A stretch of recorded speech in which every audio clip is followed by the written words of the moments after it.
Guys welcome back to new blog रे आपण समस्त को स्वागत। आउ आज देखिए आपण गोटे खालर केमती माछ धरा होची आउ केते माछ बाहरची पिला माछ धरिबे।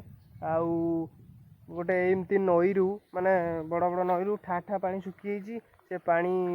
गोटे खालर पानी अच्छी ता भीतर भी किछि माछ अछंती आ पिला जाल रे कि पानी बोहिकी धरिबे केमती धरिबे मु जाननी ले पिला धरिबे माछ आउ जिबा सेठिकी सीधा जीवा सेठिकी माछ देखिबा केमती माछ धरुंती केते माछ धरुंती आउ पंक भी अच्छी से जगह रे आउ जिबा चलो